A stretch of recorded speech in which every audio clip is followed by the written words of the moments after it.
Ladies and gentlemen, we are live from the Isle of Man in the UK. This is John and Mike's MMA Corner. Ladies and gentlemen, I have one half of the championship fight going down. Jose Torres, it's happening this time, we hope. Yeah, fingers crossed. Fingers crossed. Pedro Nobre, okay. So look, it didn't happen.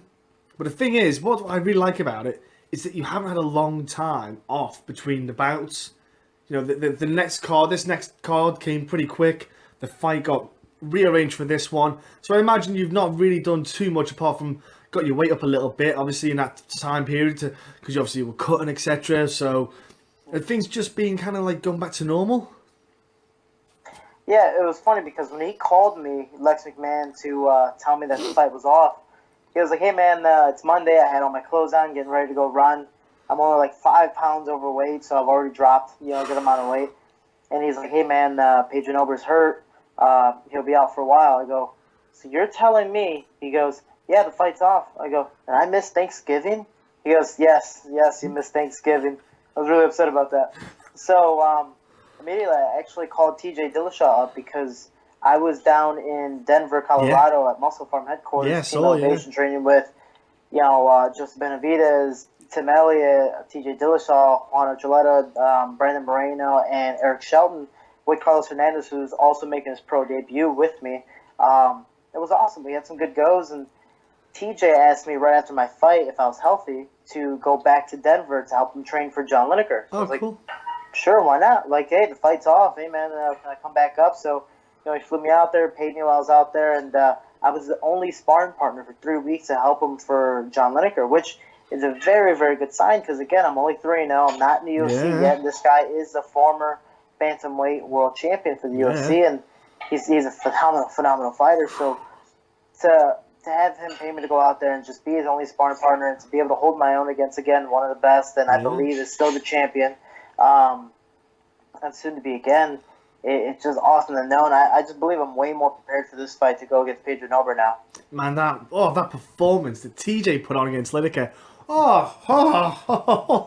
I sat there with my friends and I said to them, and we were discussing about that fight, man, and I know it's going off a bit off subject for your fight, but I said, look, this fight it's clinical. It will tell you how John Lineker's fight would go with Dominic Cruz, who was at the time the champ. I said, if TJ schools him, Dominic Cruz will probably school him. If Lineker would have beat TJ, it means he probably beat Cruz. I say because they're kind of similar in the way they fight, the kind of combinations they do. But TJ put on a beautiful clinic. That combination of the strikes and striking into the takedowns. He baited Lineker in for the strikes to then shoot in. Oh man, that was just beautiful to watch. Is that something you were working on when you were up in down in Denver? Is that something you were trying to emulate John Lineker's style with the striking? Yeah, so my style, I'm very, very forward. I think I'm a little more technical in the stand-up than John Lineker. I don't throw, really wide, and I keep my hands up a little higher. But Lineker has no wrestling, and he literally, every loss that he's had, it's been off of his back. He's been tapped out before. I don't believe he's been finished on the ground TKO-wise, but that's actually what I saw was going to happen, was TKO in the third round, and actually came pretty close. I mean, he did get his jaw broken by TJ Dillishaw in the first round. And in the second round, he's like looking at TJ like, keep hitting me, let's go. And he's smiling. He was smiling. I'm like, damn, this guy's legit. Like, no wonder why you've gone so far, with one style. And TJ's a veteran. He's a smart fighter. He's been at the top, and he's fought some of the best in the world. And I can say from experience, just from sparring with him, the guy goes 100% no matter what. He wants to be the best in the world. And we were practicing that the whole time during camp of being able to do a lot of fakes, get John Lineker to come forward and attack, and then just go for the takedown and keep John Lineker on his back and just be able to suffocate him. I mean, TJ was on top of me a few times where, like, just this pressure, wasn't even trying to do ground and pound, wasn't even trying to do submissions. Like, he made me want to tap of just this pressure. Like, dude, get off me. Like, I can't do anything. Like, try something, get off. He's so good at it. So once he took John Lineker down, I was like, oh man, this is bad for John because he has he's a turtle on his back. Overall, he did phenomenal. He got his jaw broken, and TJ just looks great. So I believe he should be the next one up. I think so too. And I noticed the picture as well. Did you do anything with Neil Magny? You know, that reach advantage Neil has, that slight advantage. We rolled around a lot, and it was really funny because one of the days, Team Elevation has a lot of good guys. It just so happens that it's mostly big guys. Yeah. You know, so Matt, it was always just TJ Matt Brown and was there I. too. Yeah, yeah, Mm-hmm. yeah. So, Matt Brown was gone, and one of the jiu-jitsu days were all grappling. It had no choice but to be big guys and small guys going together. So, like, all right, cool. Hey, Neil, like, we're going to go. And Neil keeps on complaining about me. Like, we're practicing, like, mount escape, so I have the mount. And he's trying to get out, and we're going for, I think, about 2 minutes, and he just can't get out. He's like, dude, it sucks. I hate this kid. And I'm just like, what? Why? He likes me. He's just messing around. He's like, dude, his legs are so short. I can't hook him and get out of his mouth. So what I'm doing is just squeezing my legs, and you're supposed to push the leg. Yeah. He's 6 foot whatever. He's hooking the leg, but he can't reach it because he's so much taller than me, and I'm so much shorter. I'm like, this is awesome. Yeah. I love this. Yeah, but Neil's a cool guy. We actually were watching the fights with I can't remember which fight it was, but Paige Van Zandt and Michelle Watterson. Yeah. And we ended up driving home, and immediately right when we left, there was a bad snowstorm in Denver. We actually got stuck in a ditch for about 10 minutes. Good times with Neil Magny.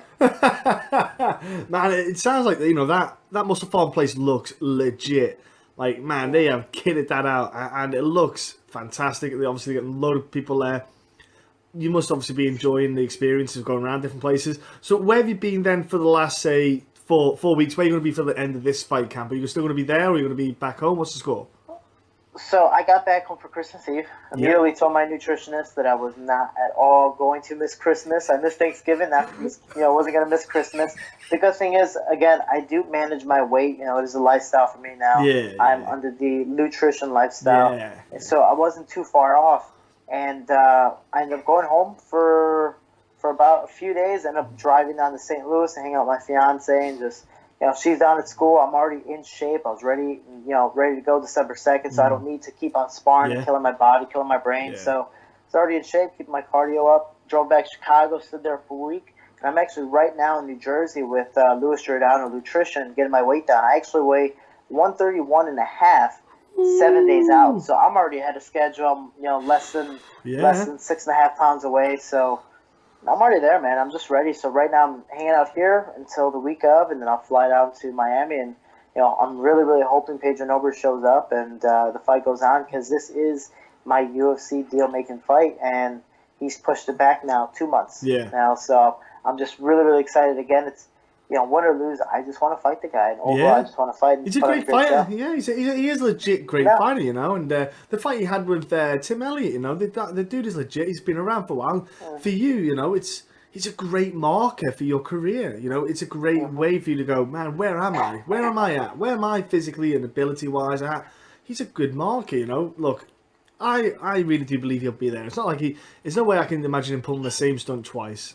I don't think he's that. If he's injured, he's injured, and that happens in the fight game.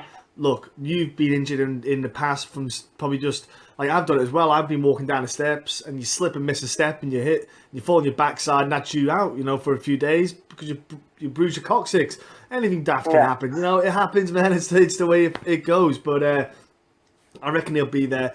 And I'm telling you now, it's going to be a hell of a scrap. I love the flyweight, I do. I love the flyweight fights. So I can't wait. But no, I'm like a kid at Christmas. I'm so excited for this month, man. It's usually January's quite a quiet month for MMA. It's like everyone's a heavyweight trying to get their weight down again because of Christmas. It's usually what happens in January. Maybe, well, for me. But look, man, you've got Titan FC this month. You've got Invicta. I love like your regional shows. I love it, man. There's so many good shows coming on. Who was it? Legacy FC and RFA have joined up. Was it RF? It's LFA, and then Combate Americas is happening soon. Yes. The UFC is having 2 events this month. It's phenomenal, and overall everything's great for me. Again, I'm just really hoping Pedro Nobre shows up. December 2nd, they said he had an ACL tear. Obviously, that's not the case. So I do believe it was a weight cutting issue. I know he does have weight cutting problems. His last weigh in, he was like 6 pounds over. From what they said, he was sick. Again, things happen.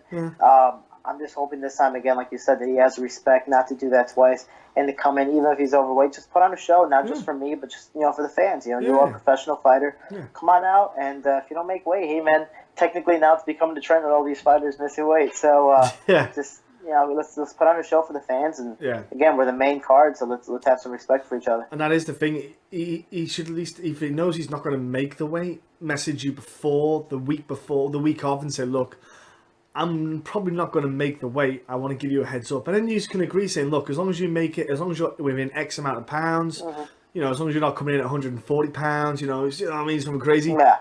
It's respect, at least you say, look, you make your best effort to get to this weight, and then happy days. That's all that matters.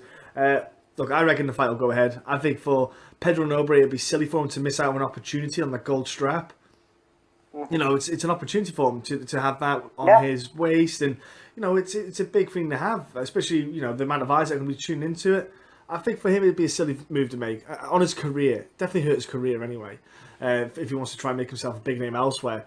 But look, Jose, I've got all the belief in the world that you're going to put on a showcase for the fight fans. So far, you've been nothing but short of fun to watch on Titan FC, my man. And ladies and gentlemen, you can watch his fights on Titan FC. If you've got UFC Fight Pass, get it. If you haven't, I don't know if I should know you, but I don't know if I want to know those people. But look, get on UFC Fight Pass, watch Titan FC, watch Jose's past fights. You can see what the dude is all about, and he's still growing. He's still learning. He's training with the likes of Dillishaw. There you go. That alone, that man is a beast. Look, Jose, thank you so much for your time, buddy. But before I let you go, I want your social media. Again, I'm going to keep asking for it every time for everyone else at home. Let them know what your social media is. I'm already all on it. But what's your social media, buddy? Give us your sponsors. Give me the usual people that you've been training with. You mentioned before, but anyone else you haven't mentioned, just get out there, buddy. Yeah, no problem, man. Again, I appreciate the support for all the fans. I wouldn't be where I'm at today. So again, if anyone wants to follow me on Instagram, Jose Shorty Torres, Facebook, Jose Shorty Torres MMA. I've actually been doing some sauna chronicles with Luis Giordano, which has been pretty funny. Twitter, Shorty Torres 125. If anyone wants to support Team Shorty, visit www.joseshortytorres.com. Also, you can learn more about me on the website. And again, I'm not a single entity. When I go into the cage, I do say that I have everyone supporting me along the way. So, again, I do say we can, we will, we are together, Team Shorty. So, again, I appreciate the help, guys. And remember, January 21st, Titan FC 43, live at the Wasco Center in Coral Gables, Florida, or live on UFC Fight Pass. And I hope everyone tunes in. And for all my sponsors, Luis Giordano, I wouldn't be able to make weight without him. So nutrition, I definitely appreciate it, guys. Again, I'm 6.5 pounds and 7 days ago. So far, it's pretty good. Yeah. Bad boy, I can't wait to show off this stuff when I go out there. And Titan FC's been helping me out a lot. I'm very, very hoping, and I know the UFC's watching me, so shout out to them.